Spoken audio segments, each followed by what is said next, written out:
Jeff Fillion. Check this out. Are you ready? Yeah! Radio X. Yann, bon midi. J'ai du gaz à 1,89 dans le coin de Chambly. Le gars qui nous fait le texto a un pick-up avec 126 litres à mettre dedans. 233 $ pour remplir son camion. Essence de Saint-Lambert, 1,59 $ en ce moment. Donc, Chambly, c'est 1,84,9 $. C'est le bordel et j'ai vu effectivement vos livres, votre livre de beurre, même pas sûr que c'est une livre encore. 8,29 $, ça c'est du côté de, d'après moi, c'est... C'est-tu... ça semble être un métro. Je pense que c'est métro, oui, c'est métro. C'est métro, hein? Oui. Donc, métro, 8,29 $ pour une livre de beurre Lactantia. Ben, voyons donc. Hey, j'ai un gars, OK, qui est un fonctionnaire. Je sais exactement où il travaille, donc j'imagine qu'il y a des bonnes conditions. Sa blonde aussi travaille. Il me dit, Jeff, il dit, c'est l'enfer. On est rendu, que moi et ma blonde, je connais pas ça, là, ce qu'il me parle, là, mais je pense qu'il y a des gens qui connaissent ça pas mal parce que je pense que c'est nouveau, là. Ça s'appelle, il dit, je check la viande sur Food Hero et Flash Food. Oui. Qu'est-ce que c'est, ça? Ben ça, moi je l'utilise pas, mais j'ai lu dernièrement là-dessus. Là, vous me corrigerez si j'ai tort via texto. Mais ça, dans le fond, ça dit, on va dire chez Métro pour te donner un exemple, ça dit OK, ben là, on a des aliments qui vont passer date dans pas long, donc il y a un super prix. Là-dessus, un gros rabais, fait qu'il faut que tu viennes les chercher.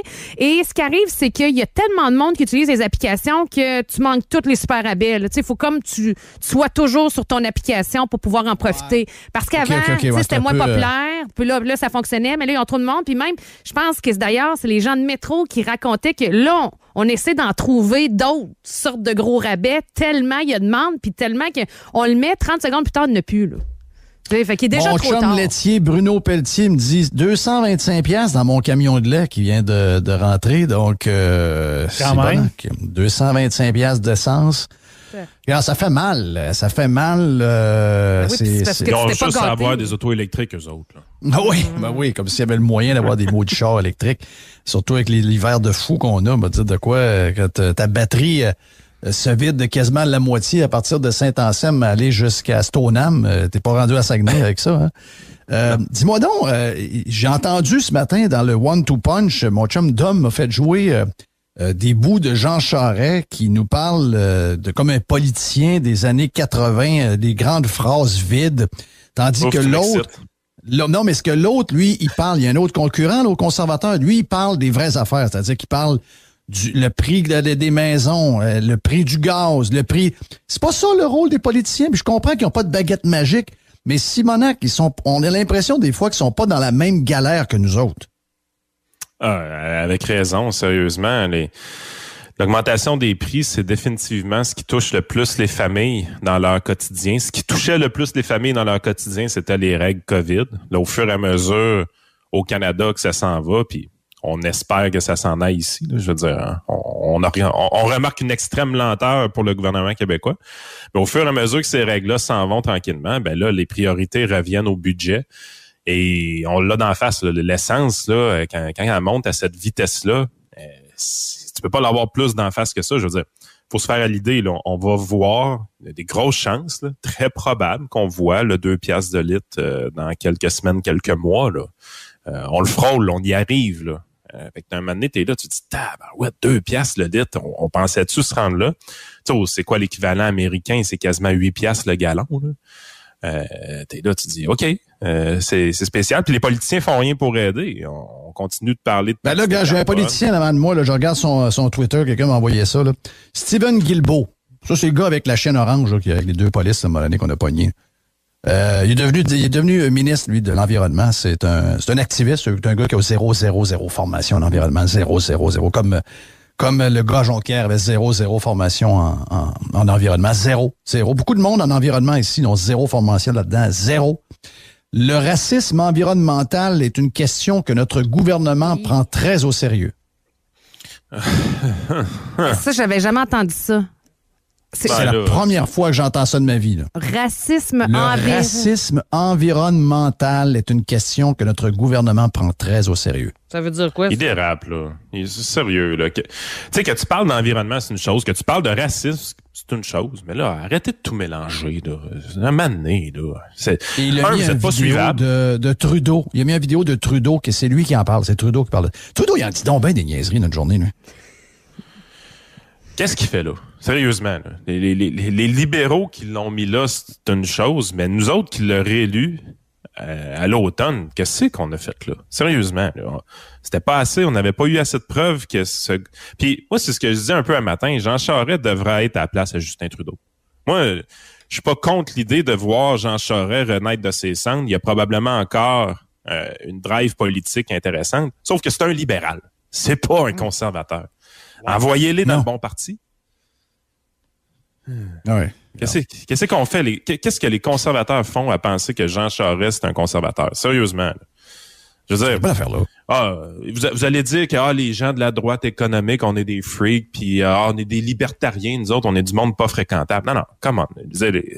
Être un conservateur, c'est pas ce que Ouais, mais Jean Charest a déjà eu sa carte de membre. Ouais, Jean Charest a déjà eu sa carte de membre des conservateurs, comme Gérard Deltel l'a déjà eu, puis Gérard Deltel est extrêmement décevant.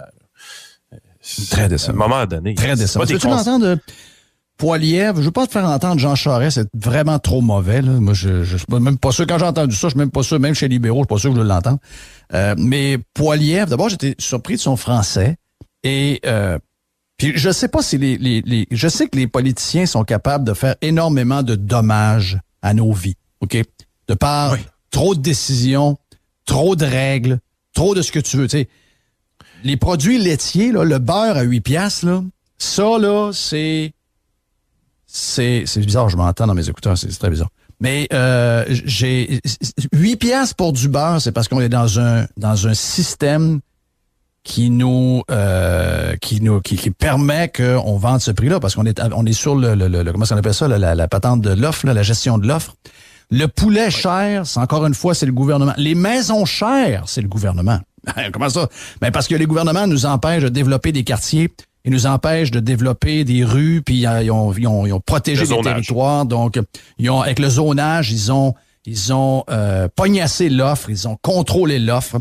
Et à partir de là, on est fourré. Donc, c'est pas bien compliqué, là. Mais je sais qu'ils n'ont pas, j'en ai parlé, je sais qu'ils n'ont pas nécessairement la solution pour régler les problèmes qu'ils créent.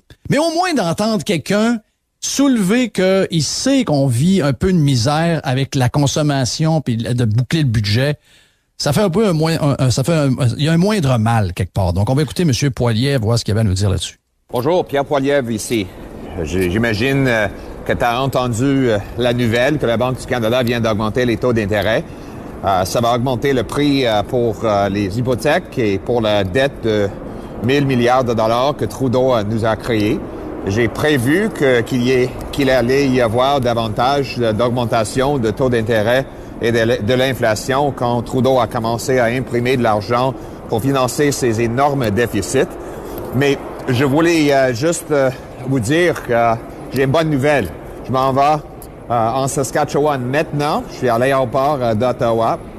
Je vais annoncer mon plan pour contrer cette inflation et pour rendre la vie plus abordable pour que vous puissiez acheter de la nourriture, des maisons et de l'énergie. Donc, ça va juste être une partie de mon plan, mais croyez-moi, on est en train de régler les problèmes que Trudeau cause parce que votre chèque de paie devrait pouvoir acheter davantage et vous devriez pouvoir reprendre le contrôle de votre vie. C'était clair. Ben écoute, moi ce que j'en comprends là, c'est la chose suivante. La règle de base avec les politiciens, OK? Il y a aucun politicien qui est un super-héros. Ils portent pas de cap ni de bobette par-dessus leur caleçon, là. Généralement, les politiciens, on les aime quand ils font pas grand-chose, mais plus souvent qu'autrement, malheureusement, ils nuisent. C'est rare qu'ils aillent. Oui. Généralement, ils font pas trop de mal, mais quand ils nuisent, c'est gossant. Trudeau, il nuit. Puis Pierre Poilievre, ce qu'il nous dit là, qu'on a imprimé une tonne d'argent avec des déficits qui sont gigantesques, avec des programmes qui ont été exagérés. Il y a 100% raison. Est-ce que pas le plan que Poilievre...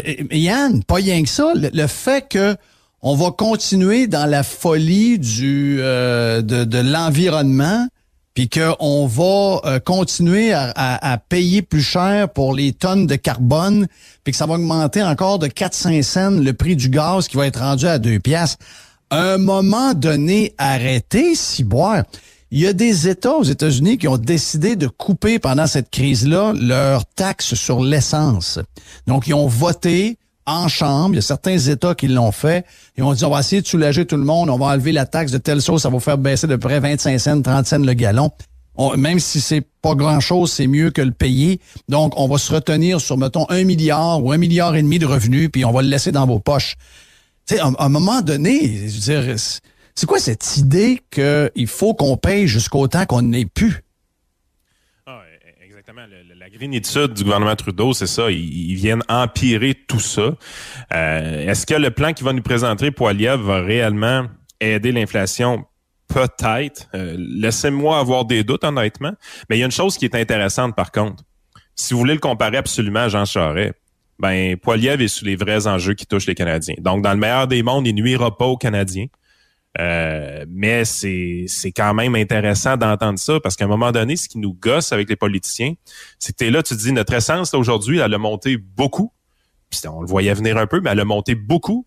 Puis on a des ministres, il y a des premiers ministres fédéraux qui nous parlent de racisme environnemental. Oui. C'est ça qu'il faut se débarrasser, là. Ça a fait un temps, là. On n'est plus là. On n'est plus dans ces affaires-là. Il y a des problèmes qui sont criants, qui frappent le portefeuille dans la vie quotidienne des gens. Et il faut attaquer ces problèmes-là de front. Il faut arrêter de faire comme si ça n'existait pas. Je vais aller plus loin, Yann. Parce que c'est pas juste Trudeau. C'est le provincial, c'est les villes, les frais. Souvent, on parle d'un restaurateur. Tu vas dire, hey, c'est spécial pareil, hein? 2 œufs, 2 toasts, bacon, un café, c'est rendu 12 piastres. Je te donne un exemple. Ben oui, mais là, mon cuisinier est rendu à 25 piastres. Donc, rareté de la main-d'œuvre parce que pas d'immigration. Immigration comme genre contrôlée en raison de la langue.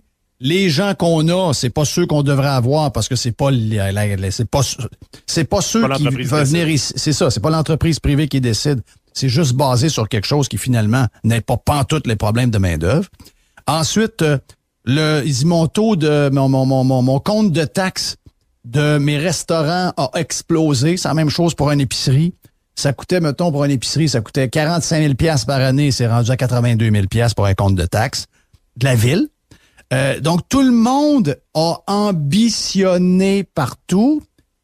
C'était sûr qu'à un moment donné, on allait se faire mordre. Mais là, comment tu fais pour reculer sur tout quand ces machines-là ont pris tout le cash pendant tout le temps qu'ils pouvaient, puis qu'on était capable de suivre, même si on avait la langue à terre, et que là, on arrive et on dit, eh bien là, on n'est plus capable. Là. Mais les autres, ils ont dépassé ça. Là. Les autres, ils ont engagé du monde, ils ont augmenté les salaires, ils ont des dépenses, ils ont des projets. Ils peuvent pas reculer, là. Ils peuvent pas dire, ouais, je pense que tout le monde a abusé partout et c'est en train de créer ce qu'on est en train de voir là. Parce que c'est pas vrai. Tu sais, hier, je repassais dans ma tête ce que Denis Julien avait dit, puis il a raison. C'est pas juste les gouvernements qui provoquent l'inflation, c'est pas juste la Banque du Canada qui le fait, mettons, en ayant des taux très bas. C'est tout le reste. Tu sais, on parlait des maisons tantôt. La véritable raison pourquoi il y a des maisons chères, c'est que, les terrains sont pas achetables. Les terrains sont pas achetables parce qu'on fait semblant qu'il n'y a plus de terrain.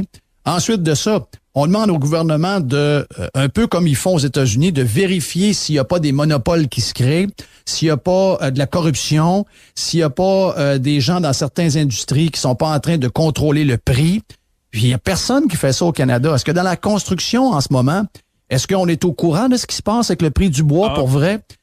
Va même un peu plus loin. Un des principaux donneurs de contrats présentement, les donneurs de jobs, c'est le gouvernement lui-même. Si tu essaies de faire un projet commercial présentement, les soumissions que tu vas recevoir sont démesurées, mais une des raisons, c'est que les gars manquent pas de contrats. Ils font des écoles, ils font des rénovations d'hôpitaux.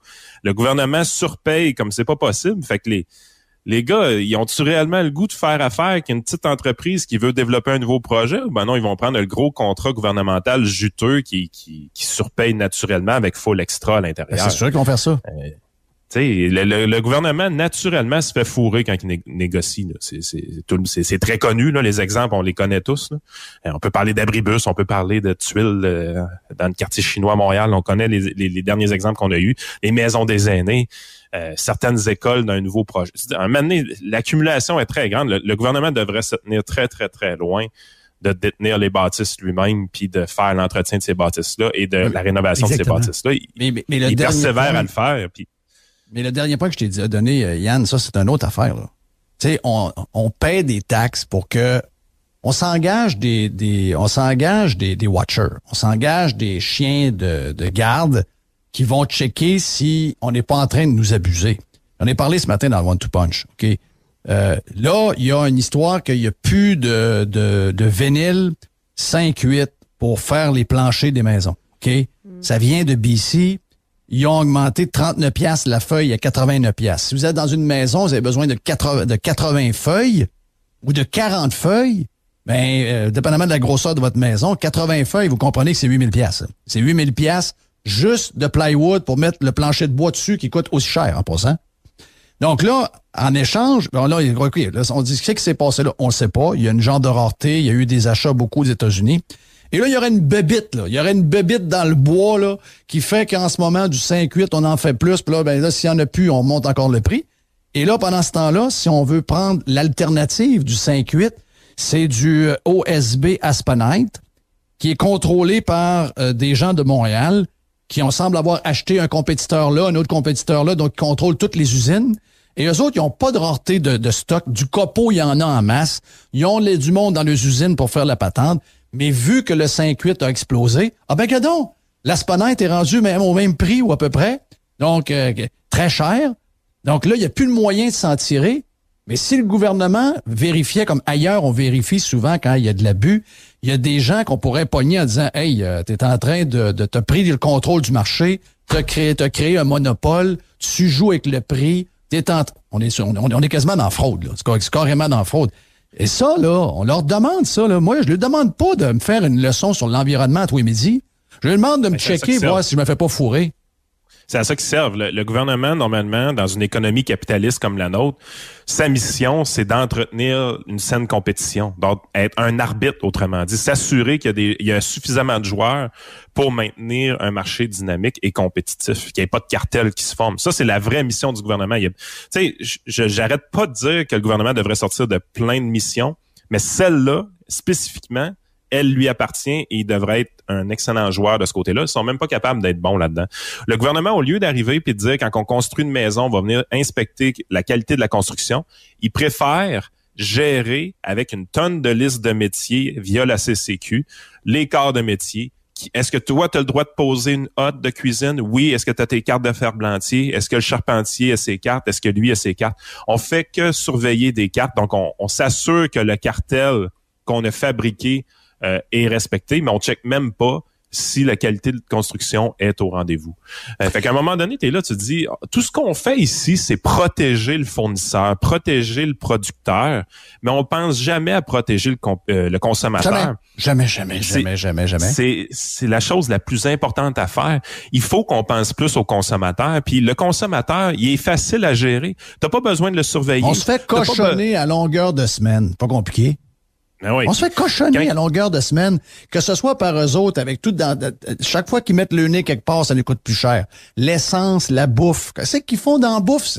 La boisson. Là, encore cette semaine, la bière, le peu de stock qu'il nous reste pour s'amuser. On n'en a rien. Les prix planchers, si vous pensez que vous protégez des consommateurs avec des prix planchers, là, venir faire un cours d'économie, sérieusement, il faut recommencer du début avec vous autres. Il n'y a rien à faire. C'est nuisible aux consommateurs, au fond. En fait, les politiciens, depuis toujours au Québec, c'est qu'on a mis en place un corporatisme au niveau de l'entrepreneuriat.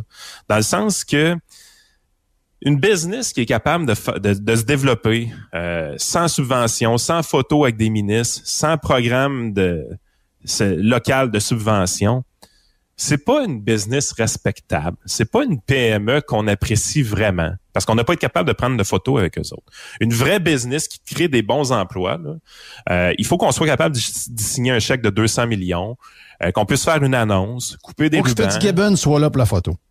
Exactement. Si Fitzgibbon est là, tu es une entreprise respectable. Si, par contre, tu es juste